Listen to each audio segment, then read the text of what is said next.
సీత, అనుకున్న సాధించావే. మమ్మల్ని పెళ్లికి పిలవలేదని మాత్రం కోపంగా ఉంది. సారీ ఫ్రెండ్స్, ఆయన రోజుకు 2-3 దేశాలు తిరిగే మనిషి. హఠాత్తుగా కొద్దిగా టైం దొరికితే వెంటనే పెళ్లి జరిగిపోవాలన్నారు. దాంతో హడావిడిగా జరిగిపోయింది. ఏది ఏమైతేనే నువ్వు అనుకున్న సాధించావే. That is Sita. స్వయంవరం పెట్టాను, కోటీశ్వరుడి చేత తాళి కట్టించుకున్నాను, ది గ్రేట్ అనిపించుకున్నాను. ఇలాంటి అందం, ఆస్తి, అంతస్తు, ఇన్ని క్వాలిఫికేషన్స్ ఉన్న అబ్బాయి దొరకడం నిజంగా నీ అదృష్టం. You are very very lucky. Bill తీసుకోండి. హలో వదినా. హలో బాబ్జీ, ఏటిలోచా? ఏం లేదు వదినా, రేపు మా boss Chiranjeevi 100th film release. Function grand గా ఉండాలని చాక్లెట్ కొనడానికి వచ్చాను. ఈయన బాబ్జీ అని మా వారి బ్రదర్. చాలా పెద్ద. వదినా, ఇక్కడ పరిచయం చేసే బదులు మా ఇల్లు పక్కనే హాయిగా కాఫీ టీ తాగుతూ పరిచయం చేయొచ్చుగా. దగ్గర అయితే వెళ్దామే, ఇల్లు చూసినట్టు ఉంటుంది. ఆ టయానికి మీ ఆయన వస్తే మీ ఆయన చూసినట్టు ఉంటుంది. అలాగే పద బాబ్జీ, మన కార్లో వెళ్దాం. ప్లీజ్. అన్ని తీసుకున్నారా?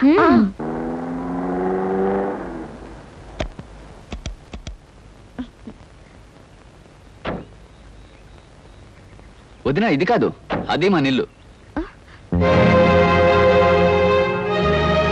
రావద్దునా? రావద్దునా? ప్లీజ్ కా కూర్చోండి.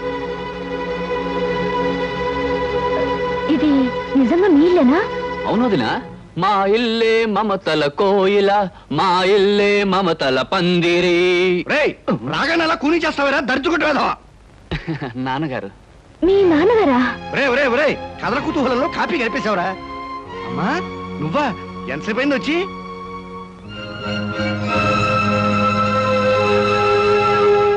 వీడు కథల కుతూహలం కూడా తెలియని అజ్ఞానమ్మా. నాన్న, కథల కుతూహలం చండ ప్రచండం అని రాగాల పేర్లు చెప్పడం తప్ప అసలు నీకు పాఠం ఏం తెలుసు? బాత్రూమ్ లో మూలవడం తప్ప. అదేంటి, మీ నాన్నగారు విదేశాల్లో ప్రోగ్రాంలు ఇచ్చే సింగర్ కదా? సింగర్నే మరి. ఎక్కడ విదేశాల్లోనా? వీధి చివరి ప్రోగ్రామ్ ఇస్తే సందాలు వేసుకుని గొంతుకులోంచి స్వరపేటికి తీసేస్తామని వీధిలో వాళ్ళందరూ వార్నింగ్ ఇచ్చేళ్లారు. వీడేనమ్మా ఈ ఇంట్లో నాకు మొదటి శత్రువు.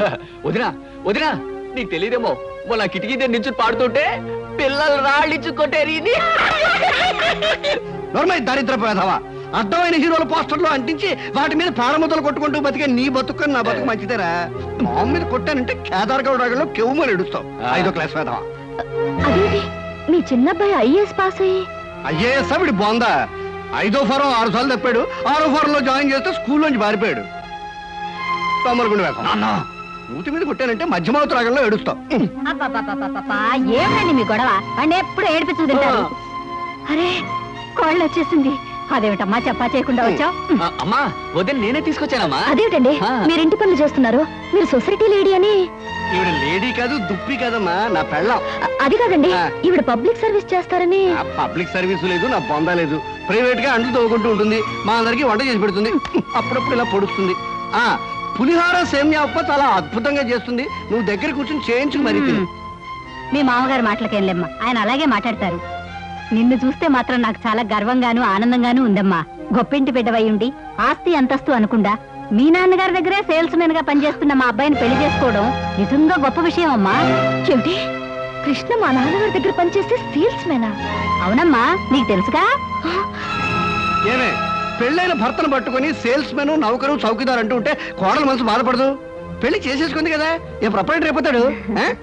నువ్వు వెళ్ళి మన కోడలకి, స్నేహితులకి, వాళ్ళందరికీ కాఫీ టిఫిన్ చేసేసిరా. మీరంతా కూర్చోండమ్మా. ఇది కడుకురా. ఉల్లిపాయలు తరిగిస్తాను, కూర్చోండమ్మా.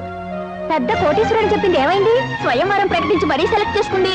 విదేశాలు, విమాన ప్రయాణాలు అంది. ఇంతటి సంబంధానికి పేపర్ ప్రకటన ఒకటి.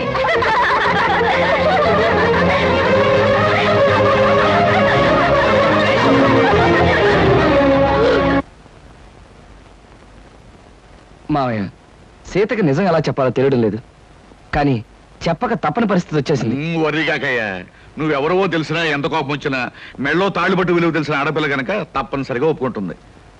అమ్మా సీత, ఎక్కడి చూస్తున్నావమ్మా? ఇప్పుడే అల్లుడు గారు నేను నీ గురించే తలుచుకుంటున్నాం. నేను కూడా మీ అల్లుడు గారి గురించే తలుచుకుంటూ వచ్చాను. బై బై, మీ హనీమూన్ ప్రయాణానికి కావాల్సిన కొనుక్కున్నావా? నాకు కావాల్సింది కొనుక్కుందామంటే నాకు అది దొరకటం లేదు డాడీ. ఇట్స్ ఆల్ రైట్, వెళ్ళేది ఢిల్లీ కదా, కావాల్సినవన్నీ అక్కడే కొనుక్కోవచ్చు. అవును, మనకు కావాల్సినవన్నీ అక్కడే కొనుక్కోవచ్చు సీత, యూ డోంట్ వరీ. మాకు ఢిల్లీ టికెట్స్ ఎంత కొన్నారు డాడీ? 1500 చిల్లరైందమ్మా. అంటే మన ఆఫీస్ లో ఒక సేల్స్ మెన్ జీతం అంతే కదండి? అంతే అయి ఉంటుంది. I don't know what uncle. మీ సేల్స్ మెన్ కి ఎంత ఇస్తారో ఆయన అడగడం దేనికి? పుచ్చుకునేది మీరేగా. Sita, what are you talking? Shut up. అబద్ధాలు కట్టుకథలు చెప్పి నన్ను మోసం చేస్తావా? మా నాన్నగారి దగ్గర జీతం డబ్బుల కోసం పని చేసేవాడివి నా దగ్గర మల్టీ మిలియనర్ల వద్ద చేస్తావా? ఎందుకో పనికిరాని నీ కుటుంబ సభ్యుల్ని, గ్రేట్ పీపుల్ అని నాకు పరిచయం చేస్తావా? నా మెళ్ళలో తాళిబొట్టుకి మోసం, అబద్ధం, కుట్రని 3 ముళ్ళు వేసి నా బ్రతుకుని అన్యాయం చేస్తావా? అమ్మా సీత, ఆవేశపడ. ఈ పెళ్లి జరగడానికి కారణం అతను కాదమ్మా, నేను. డాడీ. అవునమ్మా, అతని అబద్ధాలను బలపరిచి నేను నమ్మేటి చేసి ఈ పెళ్లి జరిపించింది నేనమ్మా. డాడీ, ఈ పని నువ్వు చేసావా? ఒక మగవాడు పెళ్లి కాని ఆడపిల్ల ఆస్తి చూసి, అందం చూసి అబద్ధాలతో మోసం చేశాడంటే దానికి అర్థం ఉంది. కానీ ఒక కన్న తండ్రి సొంత కూతుర్ని పరాయి మగాడితో నాటకవాడి పెళ్లి జరిపించాడంటే బహుశా లోకం ఇదే మొదటిసారనుకుంటాను. పసితరం నుంచి అమ్మలేని నన్ను పెంచి పెద్ద చేసి అడిగింది కాదనక, కోరింది లేదనక నన్ను ఇంతదాన్ని చేశా. ఇప్పుడు ఆయనతో కలిసి నాటకవాడి నన్ను ఎందుకు మోసం చేసావు? ఎందుకు మోసం చేసావు డాడీ? మంచి ప్రశ్న వేశావమ్మా, చాలా మంచి ప్రశ్న వేశావు. కానీ ఈ ప్రశ్న అడిగే ముందు జరిగిన విషయాలు ఏమిటో ఒక్కసారి గుర్తు తెచ్చుకో. ఒక ఆడపిల్లకు ఉండవలసిన మర్యాద, సాంప్రదాయం మర్చిపోయి పేపర్లో మొగుడు కోసం ప్రకటనలు వేయించింది నువ్వు. ఆ ప్రకటనలు చూసి వచ్చిన కృష్ణను సెలెక్ట్ చేసుకుంది నువ్వు. అతన్ని మనసారా ప్రేమించి ఇంటికి తీసుకొచ్చి నాకు పరిచయం చేసింది నువ్వు. ఇందులో నా తప్పుందా? కృష్ణను చూశాక ఇంటర్వ్యూ పేరుతో నువ్వు పొరపాటుగా ప్రవర్తించిన, మొగుడు సెలక్షన్ అంటూ పొగరమోతుగా ప్రవర్తించిన, ఓ మంచి మనిషిని ఎంచుకునేటట్టు ఆ భగవంతుడు చేశాడని ఆనందించానమ్మా. అడ్డదారిలో వెళ్ళినా నేను ఆశించినట్టుగా గమ్యానికి చేరుకుంటున్నావని సంబరపడ్డానమ్మా. అందుకే ఈ పెళ్లి జరిపించడానికి నేను కొన్ని అబద్ధాలు చెప్పుంటాను. ఇది ఏ రకంగా తప్పమ్మా? అంటే మోసం చేసి ఆయనతో పాటు సీత, మళ్ళీ మళ్ళీ అతను మోసం అను. పెళ్లికి ముందే నీతో చెప్పాలనుకున్నాడు, కానీ నేనే చెప్పొద్దన్నాను. ఇది తప్పేమోనన్నాడు, కానీ ఇది తప్పనిసరని నేనే ఒప్పించాను. సీత, భగవంతుడు నిన్ను ఏ మోసగాడి చేతులను పడేయకుండా ఒక మంచి మనిషి, మనసున్న మనిషి చేతిలో పెట్టినందుకు నేను సంతోషించానమ్మా. All right daddy, all right. జరిగిన దానికి కారుకురాలి నేనేనంటావు, అన్ని చేసింది నేనేనంటావు. ఆల్ రైట్, ఇప్పుడు కూడా నేను చేయాల్సిందేదో చేస్తాను. సీత, ఏం చేస్తావు? నాకు విడాకులు ఇస్తావా? మంగళసూత్రానికి విలువిచ్చేదాన్ని విడాకులు ఇస్తానని అనను. కాకపోతే ప్రస్తుతం మన హనీమూన్కి వెళ్ళడం లేదా, మీ ఇంటి కాలు మొగలుగా వెళ్ళబోతున్నా. అక్కడ నేను ఏం చేస్తానో, ఎలా ఉంటానో ముందు ముందు మీకే తెలుస్తుంది. కృష్ణ, ఈ మొండిది తిక్కది మీ ఇంటికి కాపురానికి వచ్చి నిన్ను ఎన్ని కష్టాలు పెడుతుందో, మీ సంసారంలో ఎన్ని కలతలు రేపుతుందో అనే భయంగా ఉందయ్యా. మావయ్య, మీరేం భయపడకండి. జీవితంలో ఎలాంటి ఛాలెంజ్నైనా ఎదుర్కొని విజయం పొందటం నాకు అలవాటే. మీ అమ్మాయి విషయంలో కూడా నేను గెలుస్తాననే నమ్మకం నాకుంది. కాకపోతే ఆనాడు రాముడు సీతను అగ్నిప్రవేశం చేయించాడు.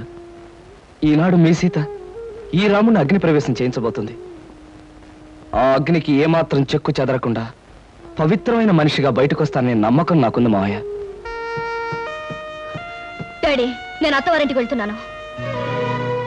అమ్మ సీత, నిన్ను ఆడంబరంగానూ ఆర్భాటంగానూ పంపించాలని జరిగిన అబద్ధం పెళ్లికి ఇలా వెళ్ళటమే సరైన పద్ధతి. పదండి. సీత, నీ ఆస్తి అంతస్తు చూసి నిన్ను పెళ్లి చేసుకోలేదు. నువ్వెక్కడి నుంచి ఏమీ తీసుకురావడానికి వీల్లేదు. కట్టుకున్న చీరతోనూ, నేను కట్టిన తాళితోనూ, కట్టుకున్న మొగుడుతోనూ నువ్వు నీ పుట్టింటి నుంచి బయలుదేరి రావాలి. That's all. కమాన్.